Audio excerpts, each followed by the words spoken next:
everybody? Welcome back to the Juice. Cheers. We're your hosts, Wyatt Frankens and Shane Campbell. What do you think about my basic white girl, Stanley? Well, I'm not sold on them, man. You know, my girlfriend Lauren, she's got me one. I don't use it. What do you mean? This is 42 ounces of glory. Not 30, not 40. What is that? 65 42. 55, 65? No, it's 65 if you let my wife engrave it. Anyways, how about them Hashtag build roots. How about them freaking Cowboys? I just had to say that real quick. I know this is a fishing podcast. Well, man, I ain't trying to lose viewers. I'm a Cowboys fan. But I don't care. How about people them are haters on Cowboys nowadays? Dang Cowboys getting a win when they said that Dak Prescott wouldn't show up against the GOAT and he dominated. A 45-year-old goat. I don't care. They didn't. He looked terrible. He did. Tom, you should have retired. It was rough. It was kind of rough to watch. It was painful, man. I almost felt bad. But Dak looked good. The team looked good. Now we played arguably the best team in the league going right now, the 49ers next week. Okay, hold on. But that's Stop. Arguably the best team going. I will restart this podcast right now if No. you keep talking football. Okay.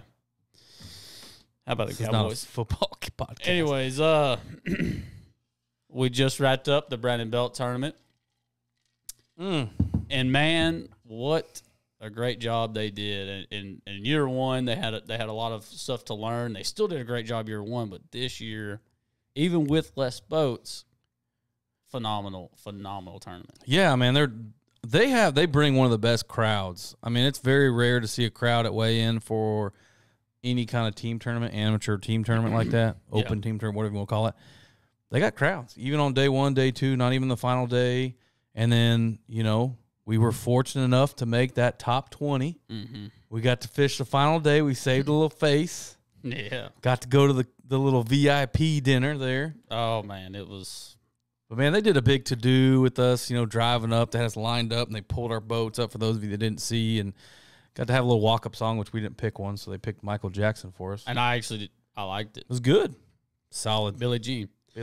Man, it was a really special event. They actually ended up raising more for the Father's Heart Orphanage this year than they did last year. Yeah. With less entries. So, man, that tournament, guys, we need to be getting 400 boats every time. There's just no reason for it not to have it. I mean, it is the event on Sam Rayburn to come fish every year, and I think the show team series will carry on. Yeah, I mean, I want to touch on that real quick because I think you're right, man. I know why.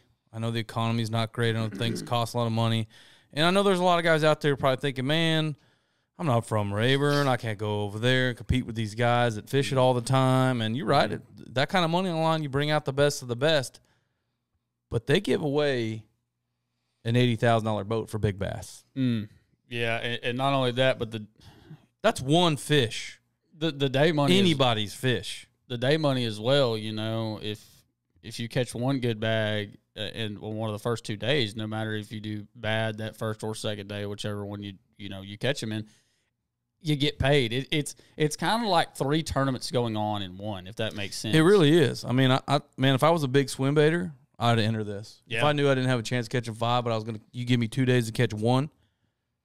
I know some big swim baiters. Yeah, I mean, that's your tournament, man. You can win a boat. I forget how many they pay in the day money, but they pay quite a bit down.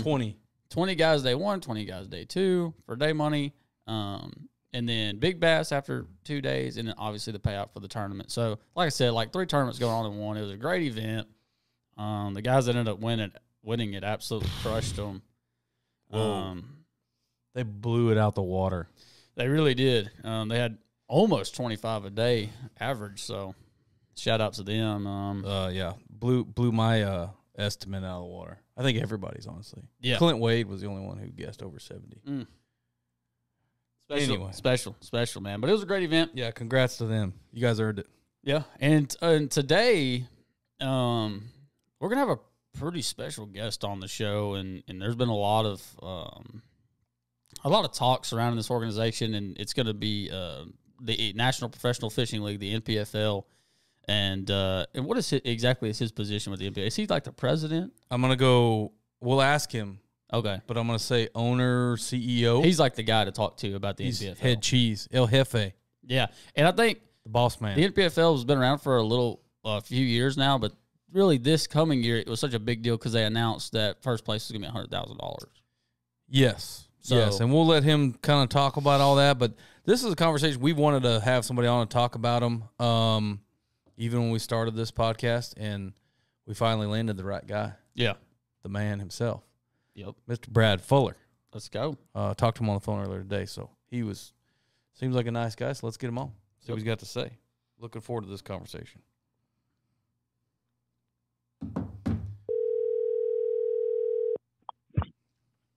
Hello. Mr. Fuller. Speaking. Hey, man, I appreciate you coming on. No, man, thanks for having me. Always a pleasure to talk about NPFL business. Yes, sir. Yes, sir. Well, I know the season's getting ready to kick off, hopefully, so we couldn't find it's a busy time of the year for us. So it's been jam-packed, that's for sure. No doubt, no doubt. We know you're a busy man, so we appreciate your time, and glad you could come on such short notice. So, well, man, where we usually start in these kind of things is we kind of ask for a little background, a little history about yourself and the organization. You know, how did it start and why'd you start it? Yeah, so I'm gonna call Big Al. You know, he's our MC. He does all the weigh-ins. He's the founder. Like this is his idea. And I'll be honest, man. The first time he mentioned it to me, my wife and I looked at each other. We were at an event on Lake of the Ozarks with our tackle company, Omega Custom Tackle. And he walked away, and she looked at me, and she's like, "He's crazy." And I was like, "You're right. He's crazy." And, you know, we on the drive home, it's about a 2-hour drive home, we started kind of talking about it. I said, you know, what's it hurt to kind of dig into it a little bit and just see, you know, kind of start doing, you know, a risk analysis and, you know, look at, you know, some business alternatives and see what we thought. And the more we looked at it, man, we just kind of gradually worked our way into it and said, yeah, let's give this a go. So that's a pretty short and condensed version of how it all came about. And, you know, we brought in Paul Benson, who's been in the industry, and he's one of those guys you can't go anywhere with him because he knows everybody. And then fast forward, you know, Mike and Kathy Como coming on board, taking over, you know, the majority ownership and investing in the NPFL, giving us a lot of headway, you know, just room to make decisions, you know, about the future of the NPFL. Because look, man, we didn't start this to be here for a couple of years. We're trying to build a generational business, and that has its own challenges with what we faced in 21 with COVID. And then with the economy now, like it's been a struggle, but man, we're kind of chipping away at it. We feel like. Yeah, you guys picked a heck of a time to start a. Yeah, that's what I was. Just I mean, that's just you know, unfortunate series of events there. Yeah, and Shane, you know, man, like we just had a meeting yesterday, and you know, one of the guys said, well, you know, we really feel like the industry's going to, you know, kind of settle down. I said, look, guys, we got to realize that this is. I just don't feel that way, right? Like this, what we've lived in, you know, since. You know, the MLF came on and purchased FLW and, you know, all that. It's just the industry feels like it's been in a little bit of turmoil, but it's kind of normalized, or that is the reality of the industry we're working in now. And I think this is more the normal of what we're going to see. And it's led us to kind of alter, if you will, the pillars of our business and change our priorities, especially this year. We realized some things and we made some changes to kind of do our part to kind of steady that out a little bit, right? Stop the boat from rocking so much, that kind of thing. So we're excited to implement some of these things and kind of see where it puts us. Sure. So I'm gonna back you up just a touch there. So sure. Big Al there. So his, you know, he's kind of the dreamer of the group. It sounds like, and he's kind of got this vision, right? For a new organization. So what would kind of be like that mission statement? How do you guys feel you differ from the current organizations, and where did you see kind of a void that you guys needed to fill? Well, here is the question, man, right? Was there 125 anglers that had the fiscal means to compete at a high level for, you know, big entry fees and big prizes, cash prizes?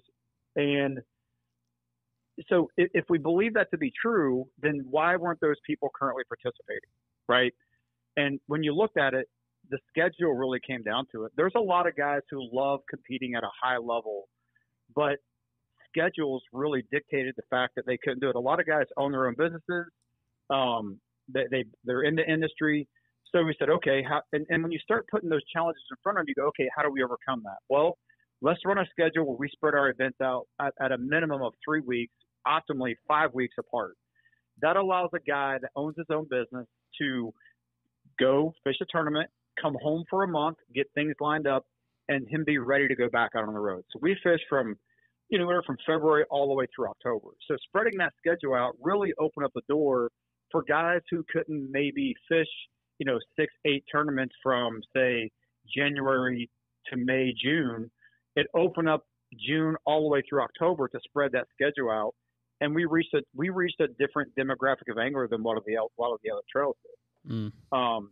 And we knew that.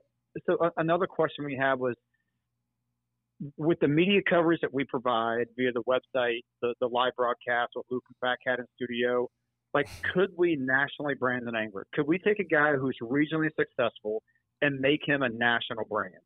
And we feel like we checked that box the last couple of years. So all those things were very important. But I think the biggest one probably for us was the schedule and how we parse our schedule out over the whole year, or the majority of the year. So in a way, not necessarily for the working man, but in a way, it kind of is your demographic. Well, I think, we got labeled the working man's tour. You know what I mean? And look, labels are what they are, right? Like, sure, whatever circle you run in, how you label things is your prerogative. But we felt like, could we build a trail where it was for everybody? Right, like if you want to come out and fish, Patrick fished with us, Walter's fished with us last year, Jason Williamson fished with us. Yeah. So could those guys come and fish with us and kind of mix it all together, right? Like, could you build a tour where all those people can coexist and everybody get theirs, right? I think that was important. Look, name recognition is a thing, right? Like, it certainly helped us having Patrick fishing and Jason fishing. They bring a lot of sponsor eyes and a lot of eyes with their following to the page. And we've got guys coming for 23 that we're not quite ready to announce yet.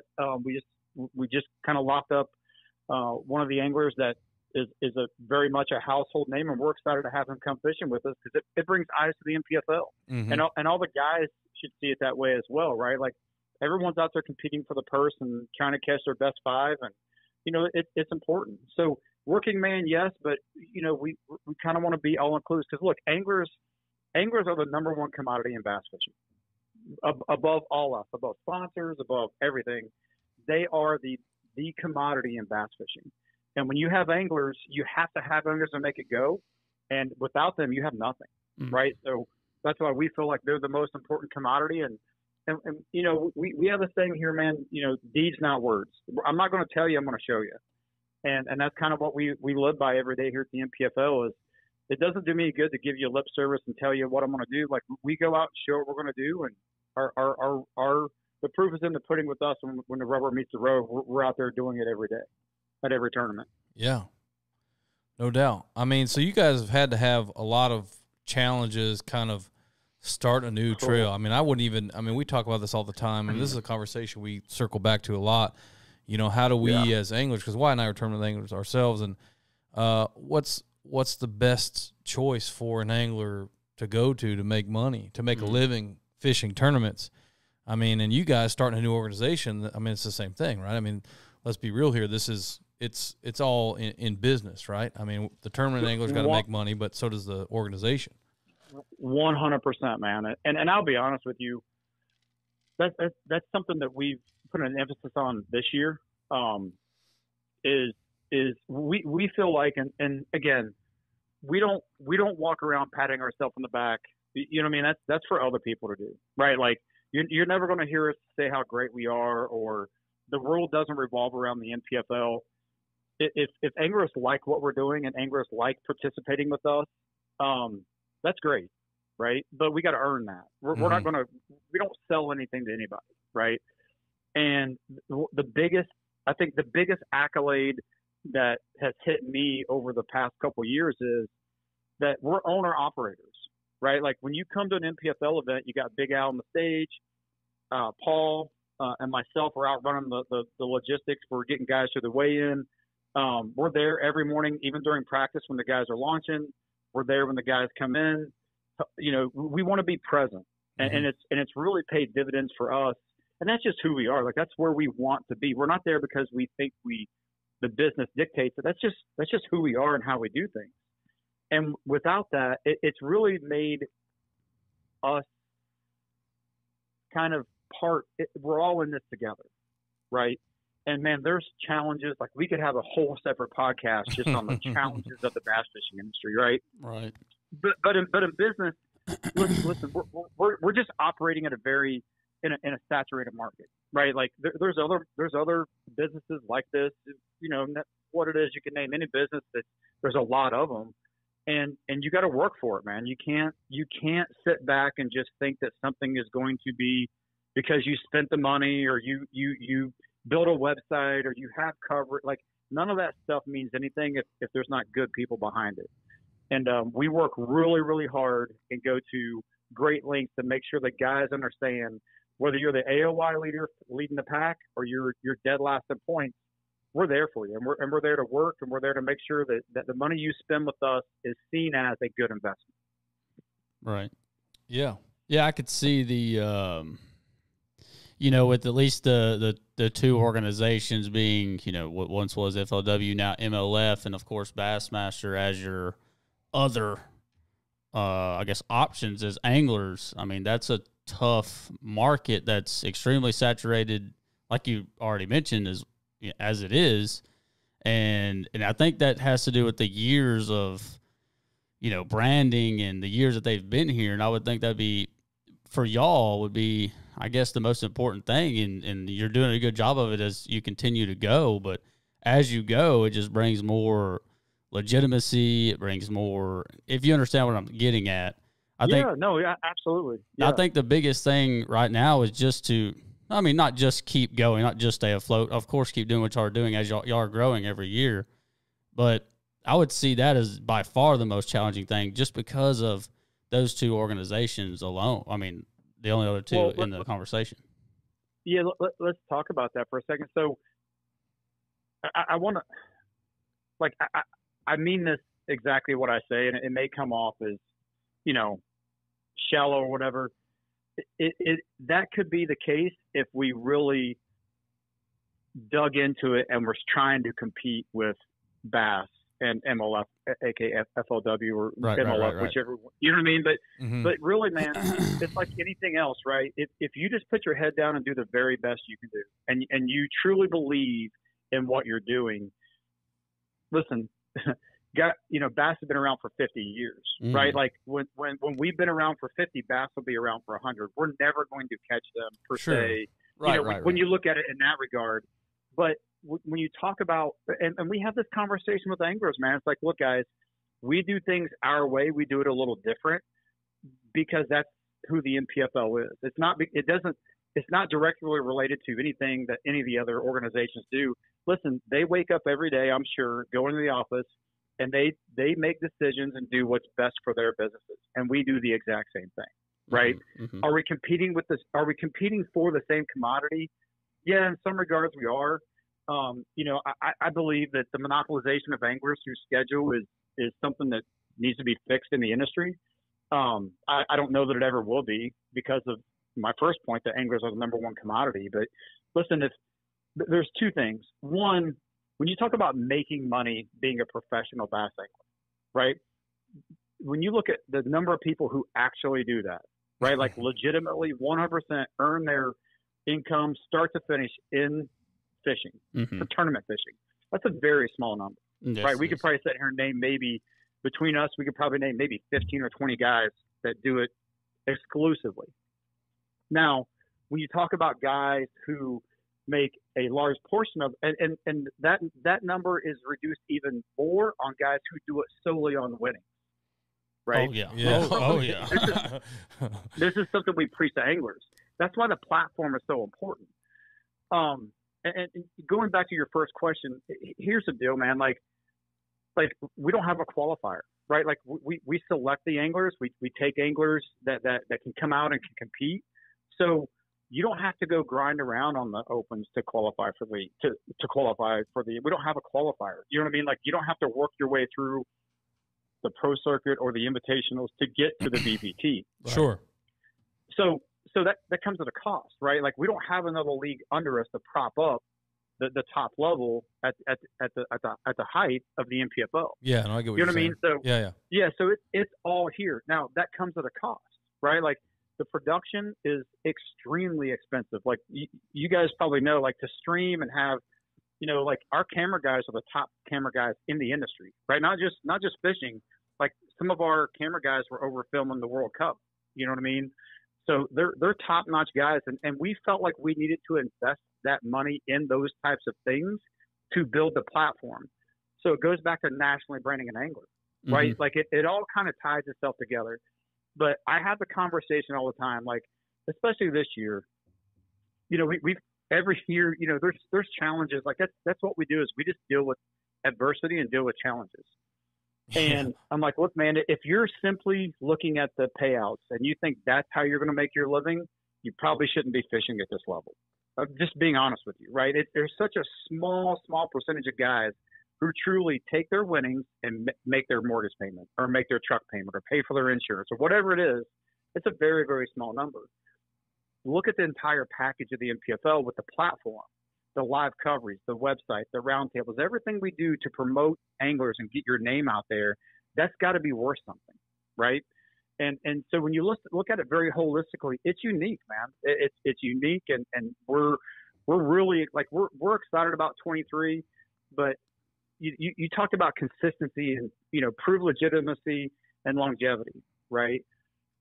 Those are staples that we're kind of hanging our hat on. Like, look, we're going to get through 23. It's going to be a great year. We got a great schedule, but for us, that 24, 25, 26, 27, 28 years are really where we feel like it's going to start to really hit the fast lane and really take off like a rocket ship. Yeah, I would agree, and I would also probably argue that the first couple of years are going to be by far your hardest. So, like I was saying earlier, if you've gotten through them, that's a really good sign. Yeah, every year you get under your belt is just a little more legitimacy, a little more credibility you gain, with the anglers, because how it is.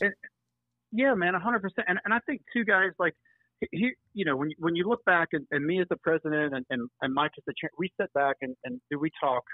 Like Mike slowly worked his way up to where he's right below my wife and my favorites list on my phone, right? Like it's just we talk a lot, and we were talking earlier, and here's something the NPFL was missing, right? When you look how to improve your business and how to do things, so the thing the NPFL was missing up to this point is consistency, right? And while consistency is important, the byproduct of consistency is predictability, right?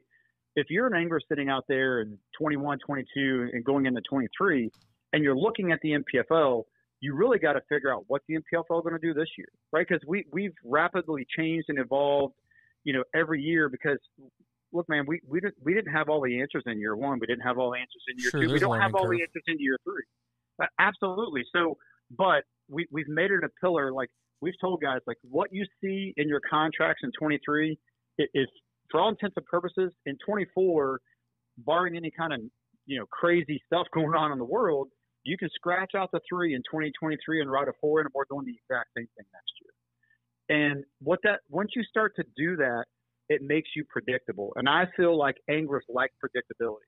Listen, you may not like everything we're doing or the way we're doing it, but at least you know what that is. And you can, when we're in that decision-making process, or the anglers are in that decision-making process of where they're going to put their money and who they're going to fish with, we feel like consistent predictability is something that is going to garner us more anglers in 24.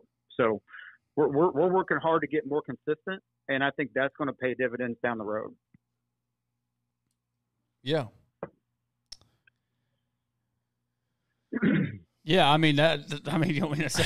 Well, I mean, he's got my gears turning right now. For me, and this is the juice, and I mean I'm sure you know what the term juice means. It means Oh yeah, man.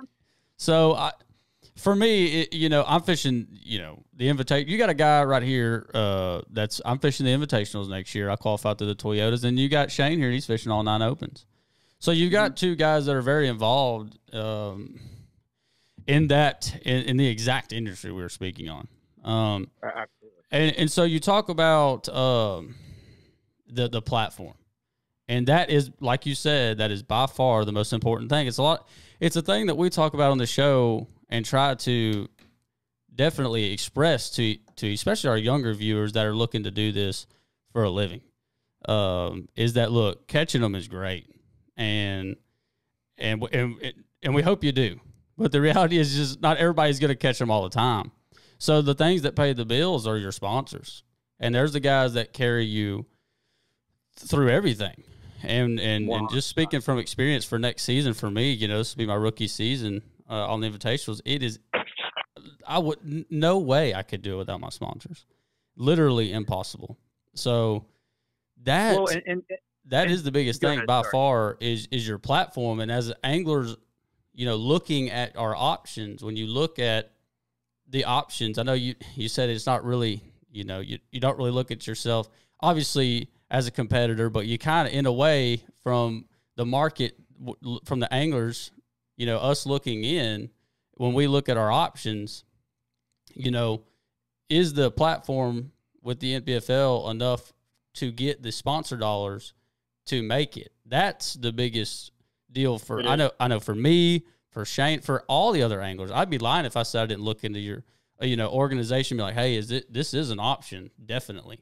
If they would take me, obviously.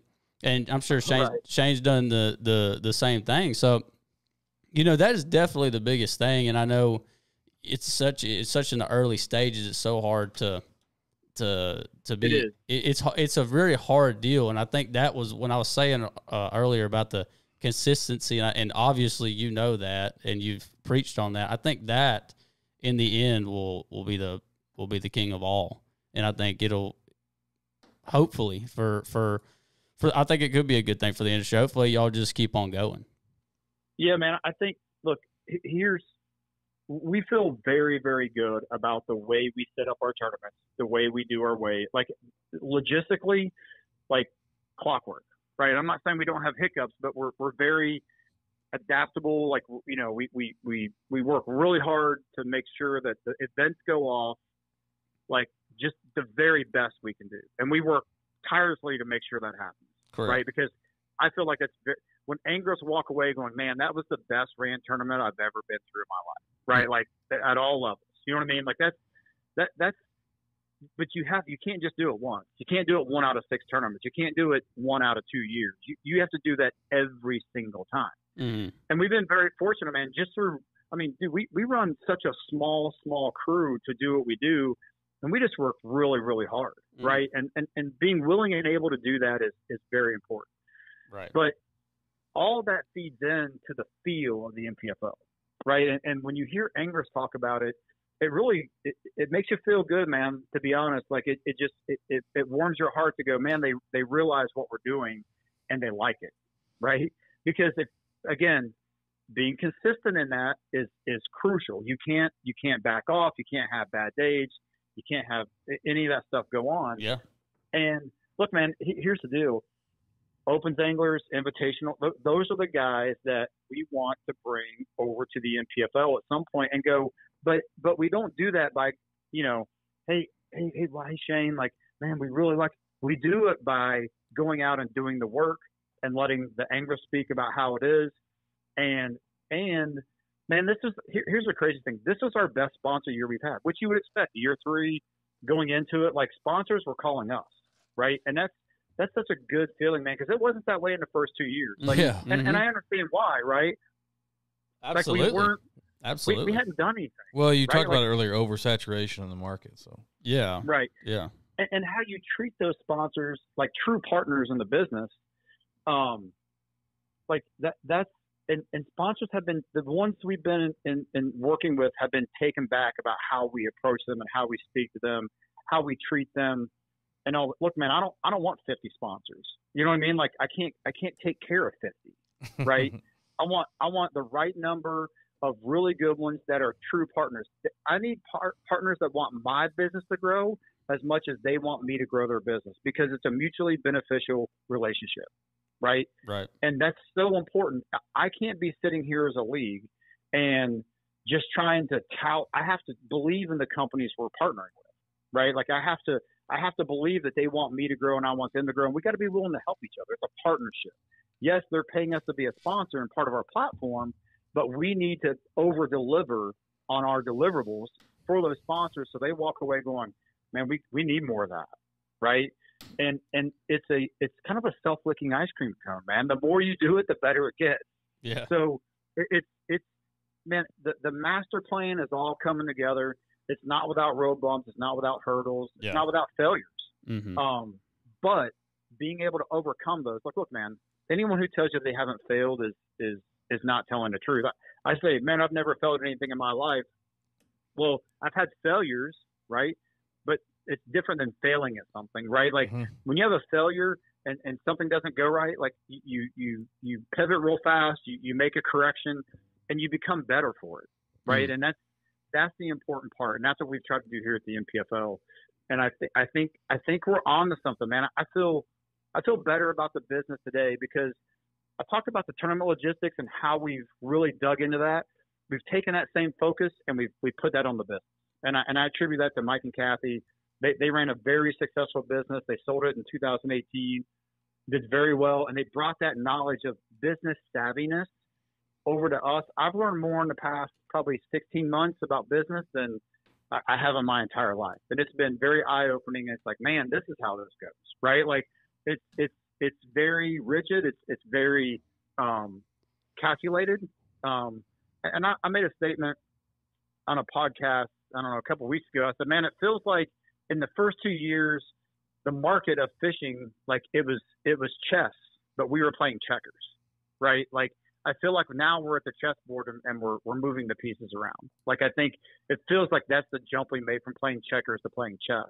And that's a very uplifting feeling to have. You know what I mean? It's like, okay, it's kind of like you got. It's kind of like, look, I was a tournament member too, and it's kind of like you walk into it with the question of, can I compete?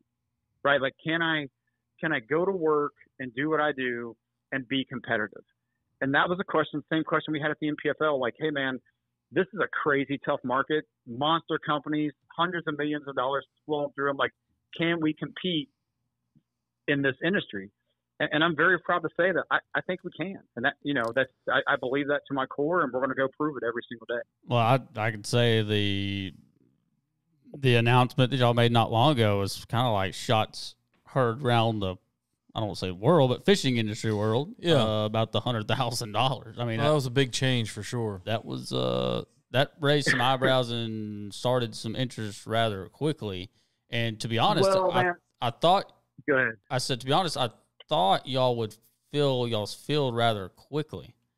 Well, I think there's a couple reasons why we haven't, to be honest with you, right? And listen, man, I caught it from a couple guys who were in the invitationals. I caught it from some open guys, right? Mm-hmm. Man, if you'd have made that announcement from the get-go, I'd have been in with you.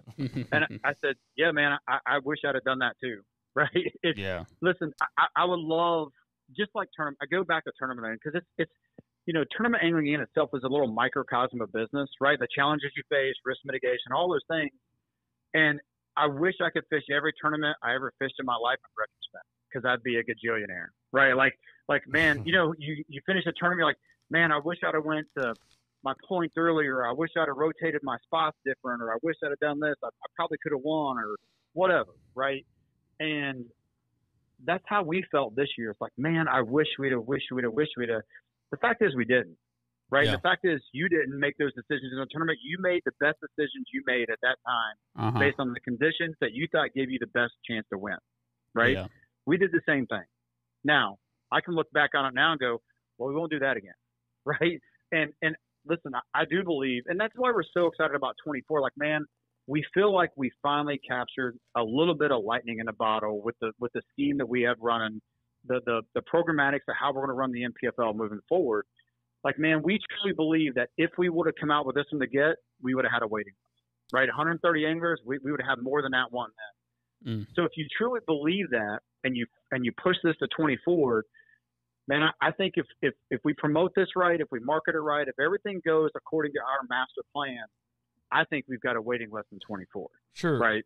And it's pretty juicy for anglers, man, at 130, to be honest with you. And we think we're going to get there, and we're very, very excited about it. And we're going to work really hard in 23 to make sure that we run a really, really solid trail. We do everything we've been doing. The coverage is going to be great. And we're gonna make sure we put on a really good show in 23. Really take care of our anglers, and then just keep that rock rolling. That's the idea. So where are you guys at now for anglers? So I figured you guys were gonna ask. So we've got 69 signed right now. Okay. Our goal is we have to get to 75. 75 is our execution number. Okay. I've had multiple conversations today. I think we're probably already at 75, not technically, but just having some conversations with the guys. Like I talked to the one A-list angler is what I'll call him. That household name is probably the right way to say it. Sure. He reached out today and said, hey, man, I'd love to give this thing a look. We had a great conversation on the phone. He's like, I'm in. He hasn't signed his contract yet, hasn't paid his deposit, but he gave me the verbal. Actually, he gave Paul a verbal that he's in. So we're at 70. Okay. And I spoke to probably 3 or 4 more guys. Like Lane. You guys know Lane Olson. Mm-hmm. Yep. So Lane called. He goes, man, I'm sorry. I've been dragging my feet. I haven't signed yet. Like, you'll have my stuff by tomorrow, right? So I think we're going to execute in 23. We're going to get to 75 plus, and then we're going to go from there, man. Gotcha. There you go. I mean, I'm assuming that'll affect the payout somewhat. I mean, if you're only running with 75. Or you guys? It will, 100%. Okay. It will. I mean, you can't. Listen, no, man, I get it. It's at the end of the day, this comes down to simple. Well, I won't say simple arithmetic, but math, right? But yeah, it will affect the payout down. We're keeping the 100,000. Man, listen, guy. Keeping the 100,000? Is that what you just said with 75? Yes. Yeah, 75. We're still paying out 100,000. Man, that is. I know that's a big deal. That's tempting, right there. A 1 in 75 chance at 100,000. So what do you guys look for in an angler? Hey man, if you got 31.2 and can pay your entry fees, like come on over. Like, and listen, man, this is a unique. I think this is a unique year, right? Like, and I'm sure that's why we've got some of the higher level anglers who do this more routinely. I guess fish for a living. That are looking at it. It's hard to believe that some of these guys will let us come to their home lake fishing for 100,000 and not get in. Like those guys will pay 31.2 for a chance at 100,000. You gonna let jackpotters in? No, absolutely not. No way. No. I knew the answer to that. I'm just teasing. And the other thing we've done is we established a cutoff, right? So we've got 100. Well, we're probably close to 200 invites out, plus the 69 guys who've already signed. So the 200 does not count the guys that we've got already signed. Right. Yeah. So we told them, like, look, guys, you've got February 1st is it. Whether we've got, as long as we hit 75, if we've got 78, 81, 82, 90, 102, whatever we have on February 1st at the end of business on the February 1st, that's who we're taking to the dance. That's who we're going to work with. So we've thrown that out there. Like we've got a ton of work to get. Man, we've been so focused on getting anglers squared away and working with sponsors. Like we've got a ton of work to do to get ready for Pickwick in March. Yeah, no doubt. You're right there. So, yeah, it's. I mean, dude, it's here, basically. Less than 60 days out. Absolutely. And, do you have a championship? We do. Yep. So that's something you brought back, right? It is, and here's the reason why. Man, this year just felt weird, to be honest with you. Right? It felt different. It felt kind of just not whole. That not having a championship. Like it was great. Like Gary Atkins won AOY. Timmy Reams led AOY most of the year. Both those guys are coming back in 23. But it just wasn't the same not having that championship carrot at the end, right? And that was really a reason that we came out with. And listen, you know, like you said, the juice, man. Like I'm going to give it to you. And like we wanted a championship so bad that you know we're like, hey man, if anglers are willing to pay for it, like we'll put on a championship, but it's got to be fiscally right for the NPFL to do it. And that's why we went with the $6,000 entry fee when we came out. Now, did we have inklings the economy was kind of going into crapper? Yeah. And looking back, like that was a horrible mistake, right? And we kind of reset and said, okay, we're not getting langers. It's the $6,000 entry fee, no doubt about it. And we really feel like the championship wasn't that as big enough carrot for guys, and we really want to bring the championship back. And Mike actually worked this model out and sat down and said, hey man, I think we can do this. And that's what we ended up doing. So with the $5,200. And it's a no entry fee championship. It is. Well, they kind of pay for So it it's in the beginning. So, yeah. So I mean, look, yeah, man. it's coming out of some Listen, we're transparent. Let's be honest. You're fishing for your money again. Yeah. I mean, let's be honest, right? We don't have a sponsor going, hey, we want to pay for championship. 100%. Here's your purse. Here's your execution money. Promote us. It'll be the blah blah blah. The Juice Podcast, NPFL Championship. Mm-hmm. You know what I mean? And so the fact of the matter is that the anglers are funding the championship. It is what it is. Yeah, right? no. And that's a fact. But here's the way we're running it. So originally on the 130, it was a $250,000 purse. The last place angler we were taking 40 to the championship, right? That was a carrot that we wanted to dangle. We wanted more guys to feel like they had a chance to fish for more of their money, right? 40 go, 25 get paid. The 25th place guy got $5,000. Originally, in the earlier days, we had the 25th place guy. We only took 25 out of 125, and the 25th place guy got $5,000. We said, all right, guys, we're willing to let more guys come in and fish the championship, but we're only paying the top 25. Keep the payout the same, bring in more guys. Right. Yeah. So more publicity, it's good. Yeah, so with 75 guys, right now as it stands, the championship is a $200,000 payout. Everybody gets paid. The last place guy is going to get his travel money back, basically $2,500, but it's $100,000 to win. You got a 1 in 25 chance at $100,000. Mm. So, and it goes up, like it's 25, 3,000, 5,000. I think second's like 11 or 9,000. But you're fishing. If you make the championship, you're going to win $100,000 for a 1 in 25 shot. Right. That's what that comes down. Top to. 25 in points. Yep. Yes, sir. Nice. Another thing, did you always correct me if I read this wrong? Do you have 100,000 for AOI?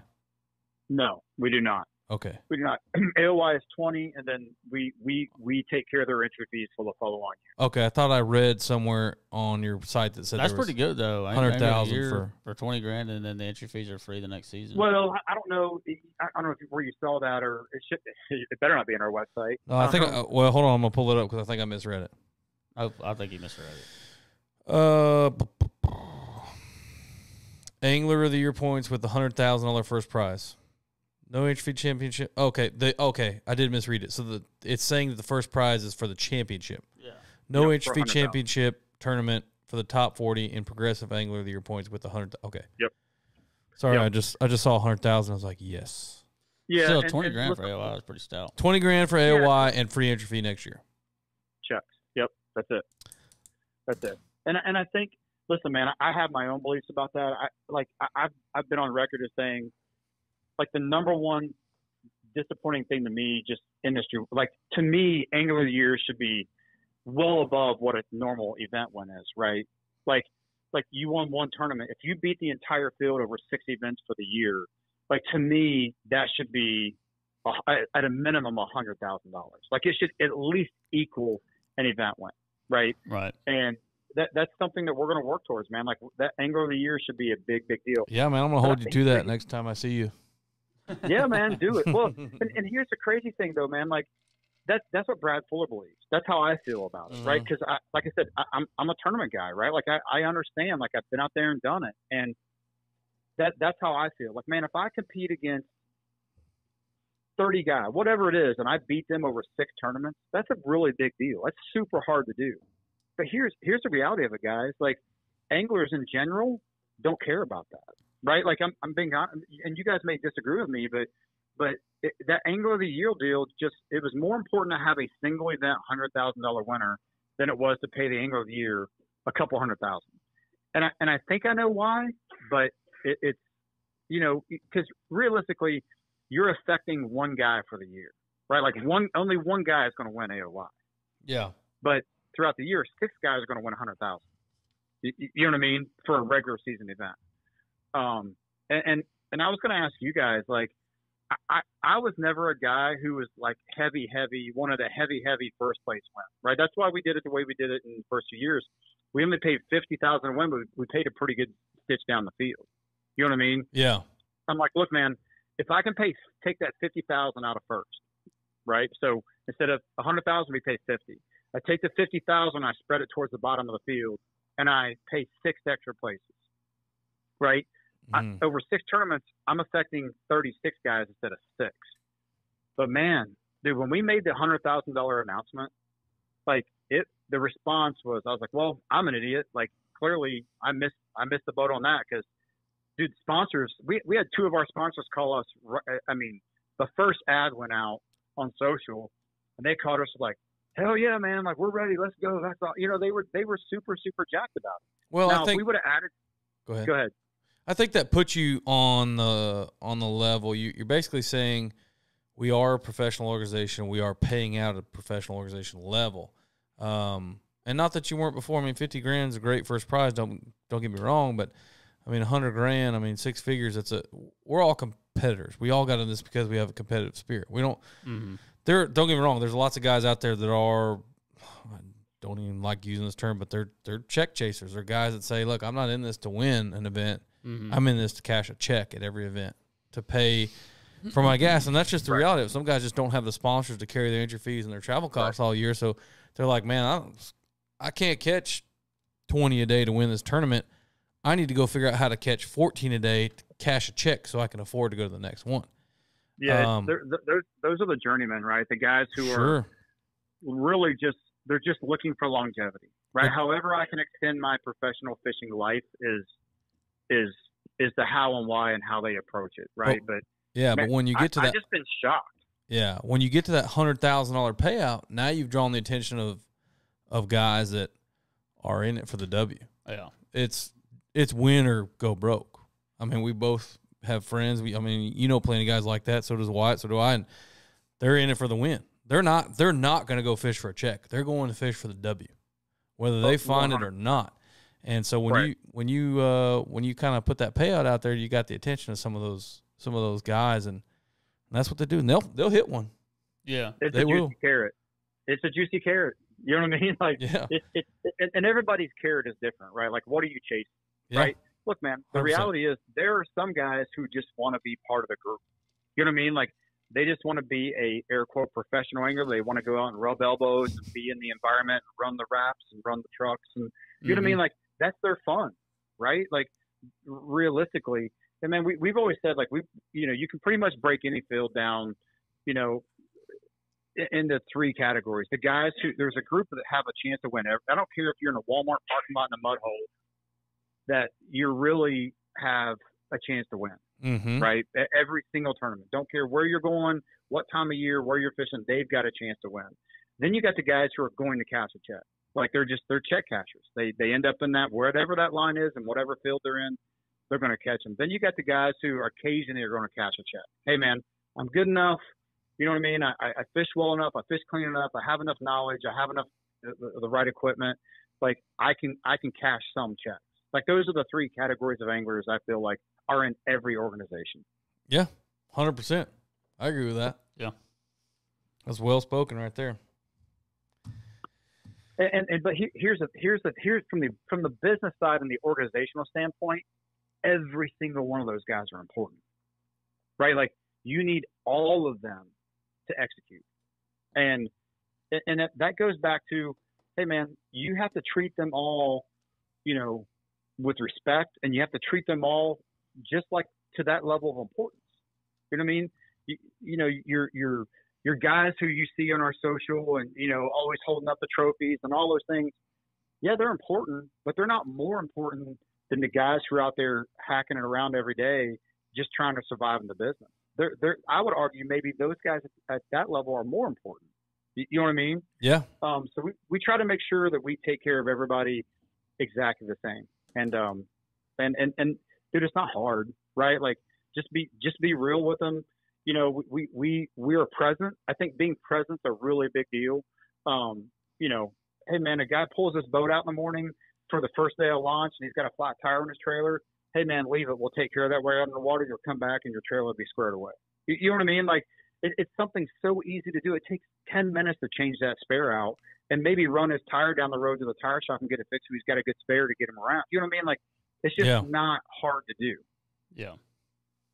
No, man, you keep that attitude, that'll go a long way with anglers because you're 100% right. I mean, you're talking about the majority versus the minority. So Majority of the guys aren't the winners, unfortunately. But man, I think there's a business side to that too, right? I mean, honestly, and we didn't realize that in the beginning, but when we have to make a decision as a league, right? And we have to make hard decisions, and we have to cancel the first 2 days at Cumberland. If you guys are fishing with us, right, and we've had these conversations, and we have lengthy conversations with all of our anglers, like it's just part of what we do, because it's important.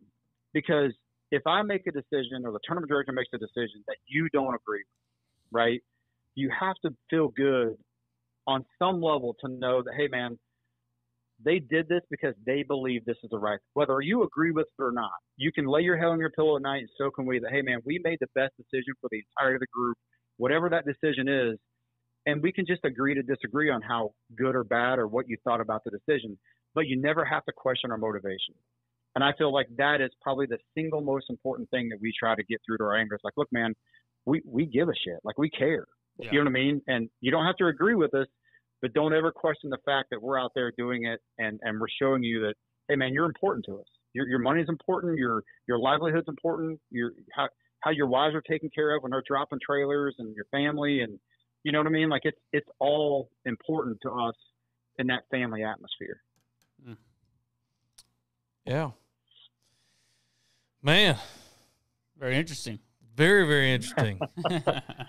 I mean, that's a lot to chew on, and I think you did a great job. And where do guys that will listen to this that might be interested in fishing? I mean, I know you said 31.2 and you're in, but who do they need to contact? Yeah, man, you can go to our website, tnpfl.com, and up there on the tab, there's a Join the League tab.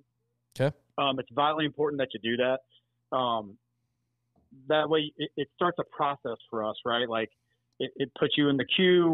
We have a process in place where we reach out to you, answer your questions, and then decide, like, yeah, we're gonna send you an invite, and then you get the invite package, and it starts the whole ball rolling. So, man, you get till February 1st. If this is something you think you may want to do, or something you're just interested in, like, you go out and fill out an application, or, you submit all your stuff. We don't need a resume, right? Like, we're probably going to call you if we need to know something about you, or want to know something. And you're going to get all the full package that shows, hey man, here's the contract, here's the rules, and this is what you need to do moving forward. It's pretty quick and painless. Gotcha. Well, man, those listening, you want to fish for $100,000? Yeah. Now's your opportunity. Yeah. I mean, that's part of why we wanted to have you on too. I mean, Wyatt and I are big fans of the sport. We obviously are in it, and we want to see organizations like yourself survive. So we want to see you guys do well and get your anglers and get your series going and get your year started off right. And so I think it's good for the sport. Well, man, I can't thank you guys enough for having us on. And look, man, stuff like this to us is really important. I've done a ton of these lately, and it's been great. We've got 10 anglers from Texas this year, man, coming to fish with us, signed up right now of the 69. So, nice. I know one of them. Yeah. I know one. Dylan Harrell is going to be fishing with us. Dylan is? Yeah. Dang. Yeah. So actually, I'll make the announcement for Dylan. Dylan had to withdraw. So, no, I did not know Dylan's that. not. Yeah, Dylan's going to kind of take it a different route. And, we had some long conversations, man. He's good friends with a couple, Travis and Tanner at Twin Visuals. Yeah, we know them. We know them as well. We've had them in our boat. Actually, it was just in our boat or taking pictures of us in a tournament we just had. And I called Tanner Travis. And I was stupid. Listen, dude, after 2+ years, like, I've got it. Like, listen, they've came and stayed at our house. Like, it's like those guys, like, I think the world of those two guys, man. They are so talented. Very talented. Oh, man, they're so good. Very talented. And we just feel very fortunate to have them with us. And look, man, everything you see that comes out from the NPFL, they probably had their hand in, right? If they didn't do it just start to finish, then, the new My Stories that they're putting out, the short films by NPFL, yes, that's their deal. We're getting ready to release another one here probably this week. But man, that's just, and dude, that's like epic stuff. And man, not to drag this out, but if you'd have told me, in 2019, that I'd be sitting here as an owner of a major professional trail, and like I'd have been like, oh man, this wasn't on our radar. You know what I mean? And then even when we were talking about launching this, like, man, there was more questions than answers, right? And I'm notoriously bad for this, of not stepping back and really appreciating where we've come from and what we've accomplished. Like, here we are, man. Like, we're going into year 3. It's going to be awesome, and we're very, very excited about the future of the NPFL. So, there are people who didn't give us a hill of beans chance, right? And my wife has a thing that she put on the back of her phone, and she looks at every day. It's called "Prove Them Wrong," and I like that. it's we walk around with a little bit of a chip on our shoulder. Like, hey, man, we're not, and I say it all the time, we're not going anywhere, right? Like you don't have to like it, you don't have to enjoy it, but we're not going, we're not those people, right? I wasn't raised that way. I don't work that way. It's how we're all wired. We're wired to succeed, and we're going to do everything in our power to make sure that happens. So, and having partners like you guys who are willing to have us on and let me run my mouth, or, as Fat Cat would say, run my lips and shake my hips. It's a big deal. Man, I do want to say real quick, like, those two guys have been so pivotal to what we've done here at the NPFL. Fat Cat and Luke do such a good job, and I find myself, so I'm the production guy as well. I kind of coordinate all the production stuff along with the production manager, Kyle Carpenter from Fix, at the events, and we find ourselves just watching like fans. And dude, I really, really enjoy what those guys do, and I think our production and what those guys put out on a daily basis for the events is just, it's top notch, man. It's really, really good. No doubt, man. They're very entertaining guys. Yeah, for sure. Yeah. Yep, absolutely. Well, listen, I will be looking for both your applications, I don't know, around June or so. You never know, man. You never know. Don't let us get pissed off at each trail here. So just to be clear here, $100,000 with 75 anglers. Yep. All right. Probably not by 2024, but I'll have more. No, they'll have more. Yeah. I think you guys are going to end up with more than 75 for sure, and I hope you guys do. Like I said, I'd love to see you guys feel the field and stick around. Give us tournament anglers another platform to fish. Well, man, here's how much we believe in it, right? Like, clearly you can sit down and do some arithmetic and figure out that we are investing in the NPFL in 2023, right? Like we're making this thing go just out of sheer determination and believing in ourselves and what we're capable of. And we're coming with a vengeance, man. We're not going anywhere, and we are going to make sure that we 100% do everything in our power to make sure that every single angler in this field has a time of their life this year, and we're going to make sure that happens, whether you catch them or not. It's going to be good. Awesome. Well, man, we appreciate your time. Yes, You nailed it. I think you're going to reach a lot of people with this. Hopefully, get some more anglers sign up and get your field full. So yes, sir. Well, guys, I appreciate the opportunity, man. You guys never hesitate to reach out. We can never help do anything. Just reach out, man. We like to pay back favors, so we really appreciate it. We'll do, man. We'll be watching this year. Good luck to y'all. All right, guys. Appreciate it. Take care. Well, man, very interesting, man. It's it's hard. It's hard because I know in the beginning, and we're both in it. In the beginning, it was just like, that's for me, and I don't want to speak for you, but in the beginning, it was like, that's not an option. Like, that's just not a realistic option for me at this moment. I want to see how they do. And if it becomes something and they, don't make a qualifier or they'll still have you or whatever it may be, then maybe it could be an option in the future. But in the beginning, I was definitely like not even really on. No, I think you're definitely speaking for the majority, including myself. Like, you're going to have to prove yourself before I'm willing to go, spend that much, pay my money. And there was all kinds of rumors floating around when they started about the crazy contracts and stuff. And I didn't want to get in all that with them. I mean, if you're interested, go see what they have to offer. Go see what the contract looks like. Shoot, I might. But I think you speak for the majority when you say that. I mean, everybody kind of want to say like, well, you kind of got to like earn your stripes a little bit. I think they're doing that. I like the adjusted payout.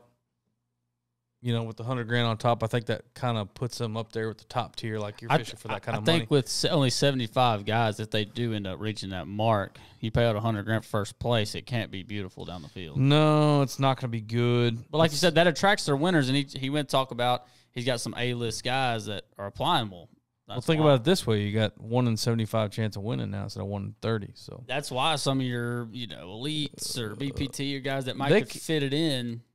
They're going to be like, hey, I'll take that shot. I bet they get to 100. But this year? Well, there's 2 weeks. I don't know. 2 weeks. You don't think they can pick up another 25? I mean, like he just mentioned Dylan dropping out. That's happening too. It's probably, I mean, I don't know what Dylan's scenario is, but there's some guys that probably want to fish it. They're probably struggling on the financial side of it. I mean, man, it's a lot of money. $5,000 tournament. Well, he kind of brought it up, and I wanted to kind of talk to him about this, but they kind of came in year 1, year 2 when MLF and Bass was still kind of rocking, and I know they are. They're both organizations that are kind of rocking, doing their thing, but they both made huge adjustments. Bassmaster comes out with the announcement, hey, you got to fish all 9 opens to make the elites now. Which proved to not be a problem. No, it did, but they came out with that. And then MLF dropped the bombshell about the invitationals. So it's kind of like he kind of spoke on it. If they would have came in and announced that $100,000 just a little bit sooner, you might would have taken some of the invitational guys. I'm not speaking for myself. I would have taken some of the open guys, man. There might be some open guys that are just like. But do you see what I'm saying? Like if they would have hit that announcement right, they might would have got some guys from quite a few. And I'm not speaking for myself. I'm very happy that, and I still stand by the decision to go to the invitationals, even knowing this now. But some guys don't feel that way. So man, I'm not gonna lie. I will go put the, pen to paper and really kind of look at that. I mean, I think the organization, there's still some questions, even though they're going to their 3rd year, and I hope they get to kick it off, and I hope they kick off 4th, 5th, keep going. And at that point, more and more guys will pay attention. But I think there's some, for me, I'm kind of like, well, okay, let's say talk this through. Bail on the opens. Go fish that. This only lasts 1 more year. Right. No, I gotta start back over. I kind of talked to him about it when he started talking about their media production and the live stream. And look, you got to do that. Like that's not even as an organization, that's minimum. You got to do it, and I'm glad they are, and they're doing a great job of doing it. But that is the biggest thing. He spoke on it. I kind of spoke on it there for a second. You know this. We talk about this all the time. Sponsors are everything. Can you approach your sponsors needing that amount of money? I mean, we're talking about the same amount of money to fish like the invitationals, the elites, the elites is 9 events, the BPT, but the same number per event. It's kind of the same number. Yeah. So when you start talking big ballpark numbers like that and entry fees, can you approach your sponsor and say, "Hey, I'm thinking about fishing the NPFL. Would you back me for these?" Yeah. And I think so. I hope their production gets better and better, and they market their anglers better and better. I mean, that's just a learning curve involved. It sounds like they're on top of it. Sounds like they know that's what they want to do. So, I mean, I wish them all the best. I hope they get to roll out this year. I think they will. No, they'll go out this year. They're close to 75. I hope they just need 6 more. Survive the year, and then, like he said, going into 2024, I think could be their biggest year yet. And that's why I spoke so hardly on the longevity and the consistency, and that's going to be a huge deal. And they're, I'm sure we didn't really talk about this a whole lot with them, but their backing as far as their sponsors go to stay with them through this thing. That's going to be very important as well. Yeah. So I just, from an angler's perspective on the outside looking in, like we both are, and for the majority, which route are you choosing, and why? Why would the NPFL be your route? And I think that's where the longevity is going to really start to make guys say, hey, here's my 3 options. I'm going to go this route to the NPFL. Yeah. This is why now. You're giving me more reasons why now. They're making the right moves to say, hey, you're giving me the right reasons to go here now. Yeah. You know what I mean? That's just my thoughts on it. Man, I thought that was a good one. It was serious because I just, he started talking, my gears were turning. I couldn't, I was trying to keep up. Do you think that maybe, now this is just off the top of my head, but do you think that maybe, you know, 'cause us fishermen, we're prideful. Do you think that some of it has to do with like, I'm not going Notoriety. I'm not going to fish the NPFL because I'm gonna go fish the Toyota to try to get to the pro circuit, or I'm gonna go try to fish the Open Man, to there get is. to the elite. I mean, I won't call it a stigma. There is a little bit of like, I want to be a MLF pro. I want to be a Bassmaster pro. I mean, just being honest, do you think that has something to do with it? I think it does, and I think it has to do with the lack of a qualification trail, but they're not there yet, you know? But they'll get there. They keep going, they're going to have That's to why I have harped a on longevity. qualification. Yeah, that'll help their Like longevity. he said, he'll never catch bass with the long term. He'll never catch MLF with the long term, but it doesn't matter the longer you keep going. There is a little bit of that, no doubt. I mean, Yeah. there has to be because there's just, you know, like I said, the lack of qualification. You need to earn your spot in the NPFL. And I get it. They're starting out, and I think they're going about it the right way. Yeah, it's nothing they're doing. It's not their fault. No, they have to do it that way. I'm just speaking right now. honestly and out loud about it. I think this is the way majority of guys probably looked at it in the beginning, you know? The anglers that they need to attract are definitely thinking about it. Yeah, that because way. you're talking about the guys that, I mean, just for the most part, you're talking about anglers that are fishing the Opens, that are fishing the Toyotas, that are fishing the Invitationals. Like, that is your market. I mean, and like he said, some guys that, you know, own their own businesses and stuff of that nature. Yeah. That can do it month to month. But that being said, you want to fish for $100,000, there's Yeah. a trail out there for you. Yeah, and not a whole You lot got of the cheddar, not a whole lot of, and a championship that pays pretty good. not a whole lot of competition. Yeah, I mean it's Good fishermen, that's not what I'm saying. There's just not a lot of them. Yeah, good. Yeah, it is. I mean, we fished for $100,000 this weekend, but we fished against 214, yeah, not 75. Not I would 75. Much rather fish against 75, although it probably still ended out the same. yeah. It depends on who 75 were, I guess.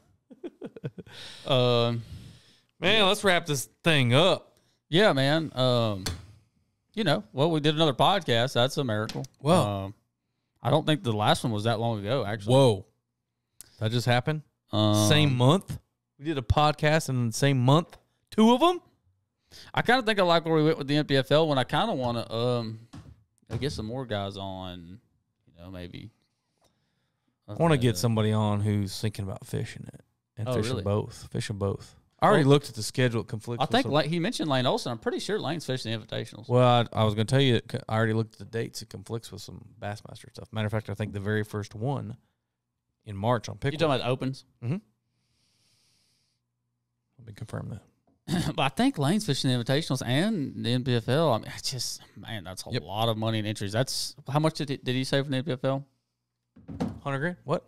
The entry fees for the NPFL 32. Well, it's 5,000 per tournament, so No, it's 30,000. 6,000 per. He said 31 too. Is there some administration fees or something? I don't know. I thought it was I'm talking 5,000. about if you per wanted to event. fish both the Invitationals and that. I'm just thinking that's 60 freaking $2,000 an entry fee. Woo! Come borrow some money. I ain't got it. You got that big check this weekend. I ain't got it. Give me all of it. We made the mistake. We couldn't catch them. We couldn't catch them on the right days to make day money for freak. We made day money. Yeah, not the right kind. We made bottom of the list day money. Our biggest day, we just caught it on the biggest day for everybody else. Yeah. Anyways, guys, I think we're going to try to get some people on for the next one. And, man, it's fixed to get busy for Team Juice. We're rolling out to – I got to fish it. Are you fishing the Toyota on Rayburn? I think so. Okay. Well, there's like 15 guys on the waiting list. I think so. But We got to negotiate something. If I give it all up to you, what's my cut? oh, no. Come on, man. Look, I only need that one spot. And I'm coming. No, I'm not coming. But yeah, I got the first invitation coming up in Okeechobee beginning of February, and then right after that I go to Clarksville the same month. And I know you, Shane, you roll out pretty quick for the Opens. March, second in week of March. So it's gonna be hard to do podcast. I feel like once our year gets kicked off, it's like we're not even gonna talk till like I'm open the whole August. month of March, so I guarantee we do something. We'll figure it out. I'm busy. But we'll have some real juice once the season gets started, man. Because once the season gets rolling, all the juice starts coming out. The snaggers, the scopers, Yeah. the freaking weight in fish. I mean, it's coming. Yep. something stupid's coming. 2023 is upon us. Season's about to go. But I guess is that going to wrap it up? Let's wrap it up. Until next time, folks. Until next time.